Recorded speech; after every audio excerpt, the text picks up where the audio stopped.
সবাই কেমন আছো? আশা করছি ভালো আছো।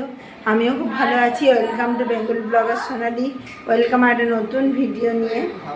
বাড়ির বন্ধুরা বাড়ির রান্নাঘরে তালা দেওয়া, কিন্তু এইখানে রান্নাঘরে এসে আবার রান্না করতে হচ্ছে। তাই চলো, কিছুক্ষণ আগে বেরিয়েছিলাম, ব্লাড ঠেলাড করে দিয়ে এলাম। ব্লাড পরীক্ষা হলো, রিপোর্ট ডাক্তারের কাছে চলে যাবে। আর এসেই কী করেছি, ভাত চাপিয়ে দিয়েছি। আর ভাত ফুটছে, তরকারি করবো, দিয়ে আবার বেরোতে হবে ডাক্তারখানায়। তোমাদের বাইরে কিছু খাওয়া যাবে না, ওই জন্য ঘরে রান্না করছি। প্রথমে ভাত চাপিয়ে দিয়েছি, একটু একটা ওভেন, ওই জন্য ভাত আগে চাপিয়েছি, তারপর তরকারি কেটে নেবো। এনে উবুর দিতে খুব কষ্ট হচ্ছে, এই হাঁড়িতে উবুর দিচ্ছি কোনো রকম। আর এখানে চাল তো তেমন ভালো না, এক সিদ্ধ চাল। আর বুঝতে পারছি না, বেশি হলে আবার কি হচ্ছে, ভাতটা বেশি গলে যাচ্ছে। দাঁড়িয়ে থেকে আগে ভাত করব, তারপরে সবজিপাতি কাটবো। ওই জন্য আগে দাঁড়িয়ে থেকে ভাত করছি। দেখো ভাত হয়ে গেছে, ভাত কোনো রকম উবুর দিয়ে নিয়েছি। আর এখানে দেখো সয়াবিন ভিজিয়ে গেছি, সয়াবিনের তরকারি হবে। আর এখানে দেখো মুগ ডাল ভাজা করছি। মুগ ডাল দিয়ে গাঠি কচু এনেছি কালকে রাতে, সেটা মুগ ডাল দিয়ে হবে। মুগ ডালটা ভালো করে ভেজে নিচ্ছি আমি। মুগ ডাল লাল লাল করে ভেজে নিয়ে তারপর আমি এর মধ্যে জল দিয়ে দেবো। দেখো মুগ ডাল তাড়াতাড়ি ভাজা হয়ে গেল। এখানে পাতলা অ্যালুমিনিয়ামের কড়াই, সব কিছু তাড়াতাড়ি হয়ে যায়। তো চলো, ডাল ভাজা হয়ে গেছে, ডালের মধ্যে এবার জল দিয়ে দেবো। দেখো বন্ধুরা, ডালে জল দিয়ে দিয়েছি, এবার নুন হলুদ দিয়ে দেবো। বাড়ি থেকে যা মশলা এনেছিলাম সেই মশলাটাই খাওয়া হচ্ছে। আর দিয়ে দেবো কাঁচা লঙ্কা ফালি করে। দেখো বন্ধুরা, ডাল বসিয়ে দিয়েছি, ডাল এবার ফুটবে, ততক্ষণ আমি সবজিপাতি কেটে রেডি করে নেবো। ডালের মধ্যে গাঠি কচু দিয়ে দিয়েছি, আর এদিকে আলু কেটে দিয়েছি, সয়াবিনের তরকারি করবো দেখে। আর যে মেয়ে এসে পড়েছে জল নিতে। আর সবজি কী কী আনলাম, আর কাঁচা লঙ্কাগুলো তো ভালোই ঝাল আছে। আলু ভাতে যে কাঁচা লঙ্কা মেখে দিলে বেশি ভালো লাগে, যেগুলো খুব ঝাল সেইগুলোতে। আর ছেলে টিভি চালিয়েছে, টিভি দেখছে।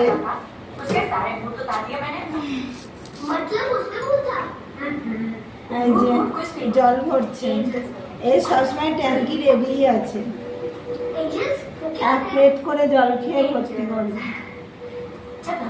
না যাত্রা তুলে দিতে, হ্যাঁ আবার এক্ষুনি বেরিয়ে যাবো রান্না বান্না করে, মেয়েকে খেতে দিয়ে, বর্মশাই খাবে, ছেলে খাবে, খেয়ে দিয়ে আমরা বেরিয়ে যাবো ডাক্তার দেখাতে। আমরা কোথায় এসছি কমেন্টে তোমরা জানালে না, তোমাদেরকে বললাম যে কমেন্টে যে কোথায় এসছি আমরা, আর তোমরা কমেন্ট করে জানাও।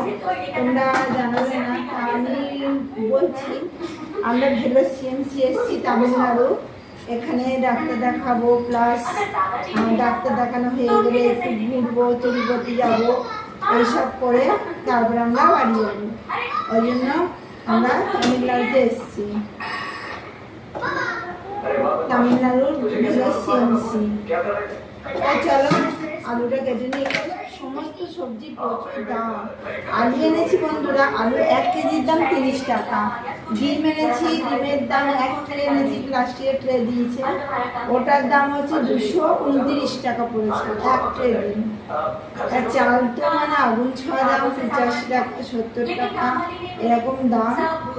আর ডাল তো বর্মশাই নিচ্ছিল। এখানে এলে বাজারের দায়িত্ব আমার না, বর্মশাই করে। আর ওখানে থাকলে তখন বাজারের দায়িত্ব আমার।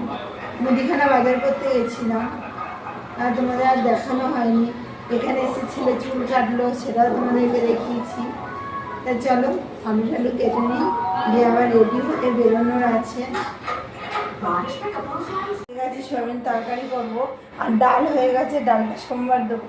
তা চলো, এখানে একটা ওভেন তো ওই জন্য একটা করে রান্না চাপাচ্ছি, আর একটা করে কাজ করে নিচ্ছি। আর ঘর মধ্যে সবই আছে, যেখানে মানুষ থাকা হয় সেখানে পরিষ্কার পরিচ্ছন্ন তো করতেই হবে। তাই চলো, ক্লিপ এনেছি জামা কাপড় মেলার জন্য, প্রতিদিন জামা কাপড় মেলা হয় ছাদে। তেল দিয়ে দেবো, তেলের মধ্যে ফোড়ন দিয়ে আমি ডালটা চাপিয়ে দেবো। এখানে দেখো এরকমভাবে শুকনো লঙ্কা পাওয়া যায়। আর ডাল সোমবারের জন্য দেবো একটুখানি তেজপাতা। তেজপাতাগুলো আমাদের ওখানে ভর্তি দেয় 5 টাকা, কেন 5 টাকা দাম, কিন্তু খুব বেশি দেয়নি। বন্ধুরা ডাল আমার হয়ে গেছে, ফোড়ন দিয়ে দিয়েছি, শুকনো লঙ্কা গোটা জিরে দিয়ে ঢেলেও নিয়েছি কড়াইতে। এটা গামলায় বাড়ি থেকেই নিয়েছিলাম গামলাটা, কড়াইতে নিয়ে নিয়েছি আমি আবারও তেল। কড়াইতে আমি তেল নিয়ে নিয়েছি, এর মধ্যে দিয়ে দেবো একখানা তেজপাতা, একটা আর্ধেক শুকনো লঙ্কা, আর দিয়ে দেবো গোটা জিরে, দিয়ে দিলাম একটা এলাচ। এবার দিয়ে দেবো আমি আলুগুলো।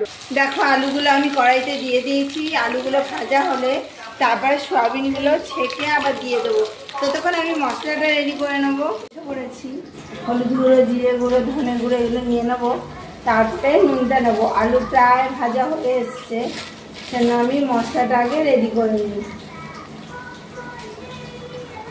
এখানে মশলা ভালো লাগে না দেখে আমি মশলা এবার বাড়ি থেকে নিয়ে এসেছি। আর এখানে মশলা ভালোও না আর দামও বেশি। প্রথমে নিয়ে নিলাম হলুদ গুঁড়ো, এবার ধনে গুঁড়ো, সব কিছু নিয়ে এসেছি আমি। তো অনেক দিনের ব্যাপার, বাড়িতে নষ্ট হয়ে যাবে মশলা, সেজন্য নিয়ে আসাই ভালো। প্রতিদিনই বাড়ির মশলা দিয়েই রান্না করি। আর এটা করে ধনে গুঁড়ো নিয়ে নিচ্ছি, দেখো বড় চামচে করে নিচ্ছি, এখানে তো ছোটো চামচ নেই মশলা না, সেটা বড় চামচ করেই নিচ্ছি। মশলাও রেডি হয়ে গেছে আমার। এবার আমি সয়াবিনগুলোকে ছেঁকে এখানে প্যাকেট সয়াবিন, দুধ পাওয়া যায় না, চলো সয়াবিনগুলোকে ছেঁকে আমি কড়াইয়ের মধ্যে দিয়ে দিচ্ছি। তাড়াতাড়ি রান্না করছি, তাড়াতাড়ি যাওয়ার আছে তাই। আর সয়াবিনটা দেখো ভালো করে নিলাম, আর মশলাটাও রেডি করে নিয়েছি। এবার কষিয়ে নেবো ভালো করে। সয়াবিনটা একটু ভাজা ভাজা হলেই কষানো স্টার্ট করবো।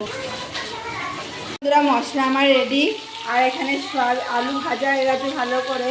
আর সয়াবিনটা লাল লাল করে ভেজে নেবো, তারপরে মশলাটা দিয়ে কিন্তু আবারও কষাবো। বন্ধুরা খাওয়া দাওয়া করে ডাক্তার দেখাতে চলে এসেছি। আর যে এখন আবার রান্নাবান্না সারলাম, খাওয়া দাওয়া করলাম, বাসন কুসন মাজলাম, দিয়ে চলে এসেছি ডাক্তারখানায়। ঠিক এরকম চাই আজকে, তবু একটু ফাঁকা আছে, অন্যদিন আরও ভিড় থাকে। আজকে তবু একটু ফাঁকা। এইখানে দেখো ঠাকুরগুলো ঠিক এইরকম থাকে, গণেশ ঠাকুরের দুটো মুখ, আর চারিদিকে ভিউটা দেখো ঠিক এইরকম। একটা নন্দী মহারাজের মতো গরু আছে, দেখাচ্ছি তোমার, চলো। গরু খাবার খাচ্ছে, এই দেখো এই গরুটা নন্দী মহারাজের মতো।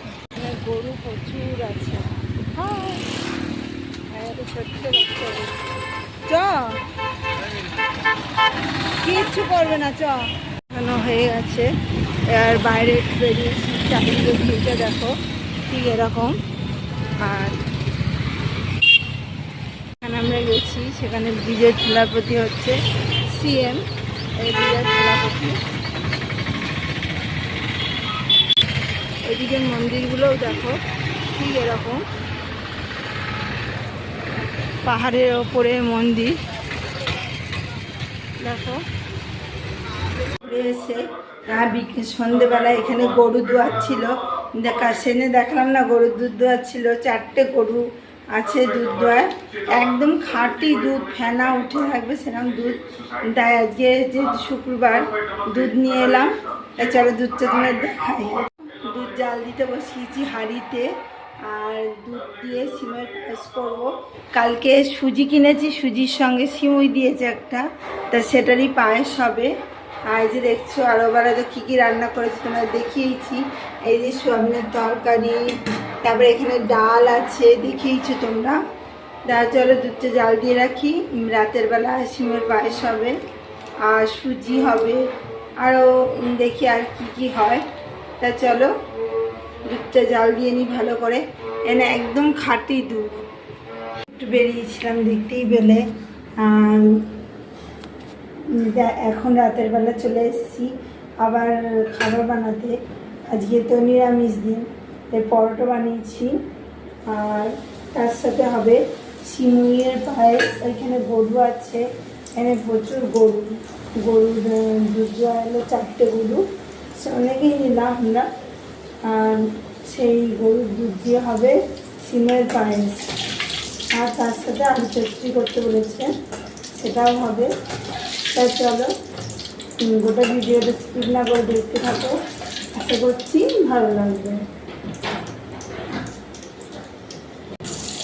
দেখো বন্ধুরা, আর এই কটা পরোটা আছে, আজকে ভেজে নেবো। আর এখানে ময়দাতে মনে হয় না করা যাবে, এই ফুচকা বলে না, সেটা করা যাবে। লুচি পরোটা যেতেই ভালো করে মাখানো না, নরম হচ্ছে না। এরপর আবার সিমের পায়েসটা করবো গরুর দুধ দিয়ে। দেখো কিছুটা ভাজা হয়েছে আর কিছুটা থালায় আছে, আর একটা কড়াইয়ের মধ্যে দিয়েছি, দিয়ে ভালো করে ভেজে নিচ্ছি। আর সিমুই রাখাই রয়েছে সুজির সঙ্গে ফ্রি, আমাদের ওখানে তো দেয়ই না, এখানে তবু দিয়েছে। যেন ঝটপট করে খাবারটা বানিয়ে নিই, তারপর দেখা হচ্ছে। ঠিক আছে, এবার যে সুজির সঙ্গে যে সিমুইটা ফ্রি দিয়েছিল, সেই সিমুই দিয়ে গরুর দুধ দিয়ে সিমুই হবে। দেশি গাইয়ের দুধ দিয়ে আর সিমুইয়ের পায়েস। সিমুইটা ভালো করে ভেজে নিয়েছি, এবার এর মধ্যে আমি দুধটা দিয়ে দেবো। আমার হয়ে গেছে, এবার আলু কেটে নেবো, আলু চচ্চড়ি করবো। একদম চোখের সামনে দোয়ানো দুধ দিয়ে, একটু দুধে জল দেয় না, একদম ফেনা উঠছে গরম দুধ, সেই দিয়ে সিমুইয়ের পায়েস হয়েছে। খাওয়া দাওয়া হয়ে গেছে, আর বাসন কোসনও মেজে নিয়েছি একবার হাঁড়ি দিয়ে। গামলা, বাটি, কড়াই, থালা সব মেজে ফেলেছি। এবার শুতে যাবো, প্রচুর ঘুম পেয়েছে। এখানে বাসন সব মেজে ফেলেছি, আর একটা দুধ রয়েছে একটু জাল দিয়ে রাখলাম, আর একটু পরোটা আছে। বন্ধুরা, আজকের মতো ভিডিও আমি এখানে রাখছি। আমার ভিডিও যদি ভালো লেগে থাকে অবশ্যই চ্যানেলটা সাবস্ক্রাইব করবেন, লাইক কমেন্ট শেয়ার করতে ভুলবেন না। কারো নতুন ভিডিও নিয়ে খুব শিখে আসি। যখন সুস্থ থাকবেন, ভালো থাকবে, সবাইকে ভালো রাখবেন। বাই।